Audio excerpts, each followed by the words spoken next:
A 49-year-old American freelance journalist, Shelley Kittleson, was kidnapped in broad daylight in Baghdad, Iraq's capital city, on Tuesday. The incident occurred while she was working on a story, and authorities at the highest level are now searching for her. Kittleson, who is based in Iraq, had been reporting on various issues in the country, including politics and social justice. Her kidnapping has raised concerns among journalists and human rights groups, who fear it could be a targeted attack on the press. The Iraqi Interior Ministry has assured that all necessary measures are being taken to ensure her safe release. Looking ahead, the international community will be watching closely for any developments in Kittleson's case, as her abduction highlights the ongoing risks faced by journalists working in conflict zones.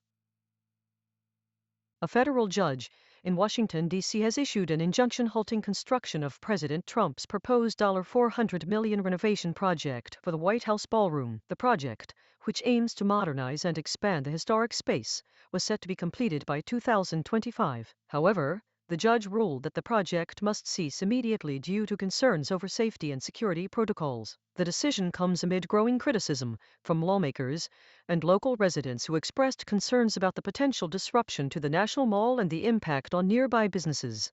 The White House has maintained that the renovation is necessary for modernizing the historic building. President Trump, however, appeared to suggest that work could continue despite the injunction, stating that safety and security matters give him a way to proceed. Looking ahead, it remains to be seen how this development will play out, with many questioning whether the White House will appeal the decision or find alternative solutions to move forward with the project.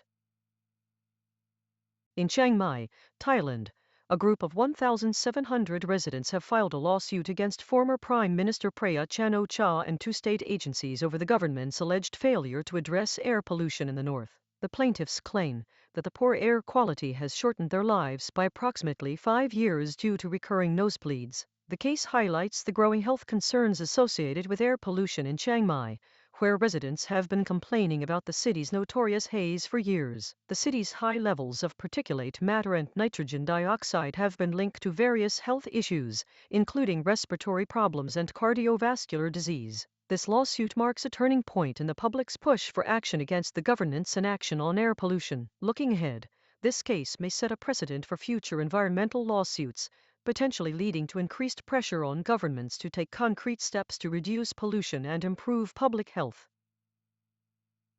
Turkiye secured its spot in the 2026 World Cup after a 24-year wait, beating Kosovo 1-0 in the playoff final. The victory marked a historic moment for Turkish football fans, who celebrated long-awaited return to the world's biggest stage. This achievement comes after a period of significant investment and reform within the country's football federation, aimed at revitalizing the sport and increasing its competitiveness on the international stage. Turkiye's qualification is also seen as a testament to the nation's growing interest in football, with attendance figures and viewership numbers steadily increasing over the past few years. Looking ahead, fans are eagerly anticipating Turkey's participation in the 2026 World Cup, where they will face off against top-tier teams from around the world.